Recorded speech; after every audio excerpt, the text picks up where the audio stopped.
Estamos de volta, a gente está conversando com a Bruna Santana, ela é educadora física. A gente fala hoje sobre o que fazer quando a academia fecha no fim do ano. Bom, a Bruna está trabalhando, viu? Mesmo na época das férias. Mesmo na época. Não tem jeito, né, Bruna? Bom, a minha pergunta para você é quais alternativas de exercícios que a gente tem para fazer nesse período do ano. O que a gente poderia pensar? Bom, Ronaldo, nós temos várias alternativas, né? Mesmo com a academia fechada, nós podemos aderir, por exemplo, a uma caminhada, né, ao ar livre, em bosques. Para quem já tem um condicionamento melhor, uma corrida, né? Podemos aderir à bicicleta, a pedalar um pouquinho, reunir a família nesse período, fazer um jogo de voleibol, um jogo de futebol. Às vezes resgatar até mesmo o seu lado lúdico, brincar com a criançada, amarelinha, pega-pega. Enfim, além disso tudo, nós temos os exercícios com o peso do próprio corpo, né?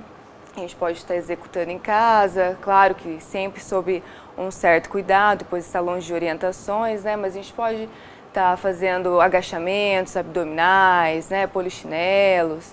Então temos várias alternativas, sim, mesmo longe da academia. Bom, para quem quer manter a massa muscular, às vezes treinou durante o ano, ganha um pouquinho de massa e não quer perder, o que a pessoa pode fazer? O que é mais recomendado? Então, para quem busca, né, a hipertrofia ou pelo menos a manutenção da massa muscular, é um pouco mais difícil fazer isso longe, às vezes, da academia. Só que nesse período de 2 semanas é possível pelo menos ocorrer uma manutenção dessa massa para que a gente não perda nada, né? Então o que pode acontecer? A gente pode estar executando os agachamentos, como eu disse, com o peso do próprio corpo, utilizar de materiais, até mesmo como a cadeira de casa para agachar, para fazer um tríceps, uma flexão. Pedalar, que é um exercício que mantém a massa de membros inferiores muito bem. Então, temos alternativas, pelo menos para fazer uma manutenção da massa magra. E, claro, para quem treina com esse objetivo, tem que ficar muito atento à alimentação. Para quem vai ficar essas 2 semanas, por exemplo, às vezes 2 semanas sem fazer atividade, sem fazer exercício físico em academia, perde massa magra? Não tem... chega a perder essa massa, não tem jeito?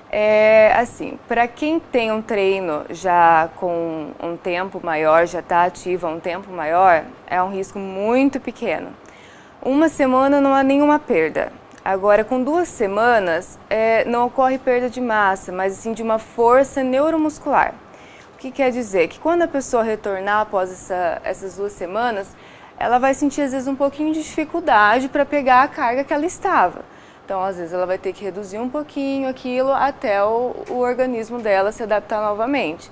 Mas nada que interfira no processo dela de ganho de massa muscular. Ou seja, se levantava um supino com 40 quilos, às vezes vai ter que levantar com 35, com 30 no começo. É uma pequena redução. E isso também vai muito de organismo, né? Algumas pessoas sentem um pouco mais de dificuldade ao retornar e tem algumas que não sentem, né?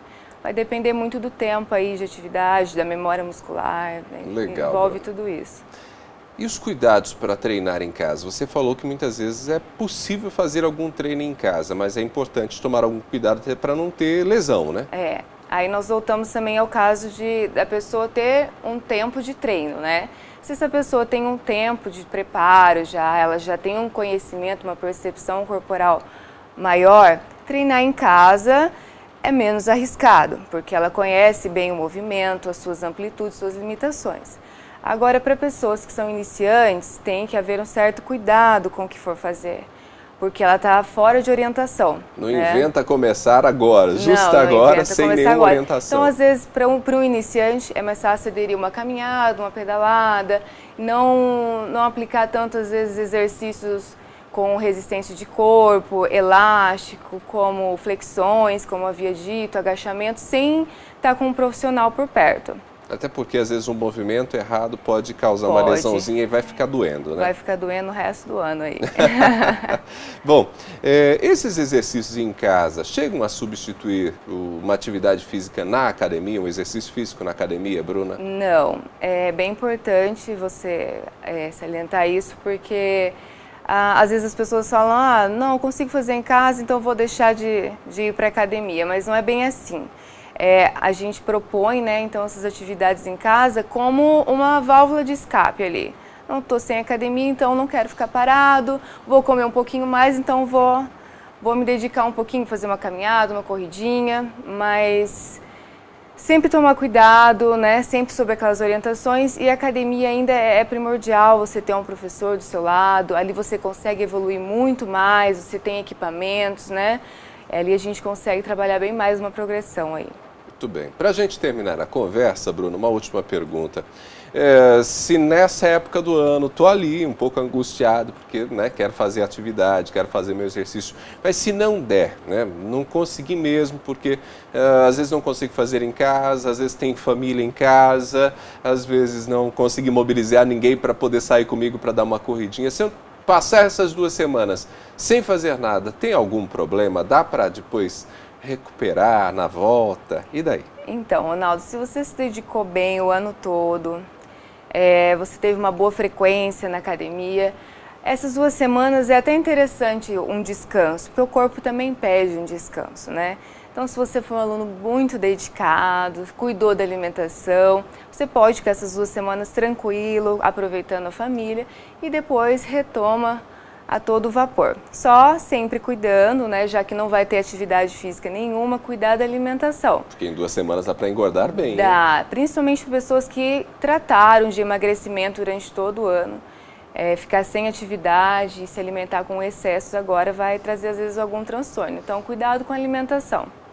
Né? Bruna, valeu pela conversa, uma boa virada de ano para você. Obrigada, igualmente. Nós conversamos com a Bruna Santana, encerrando mais um Ponto com o News. E a você que esteve com a gente, o nosso muito obrigado. Amanhã, 7 da manhã, a gente se fala. Até lá, um bom dia.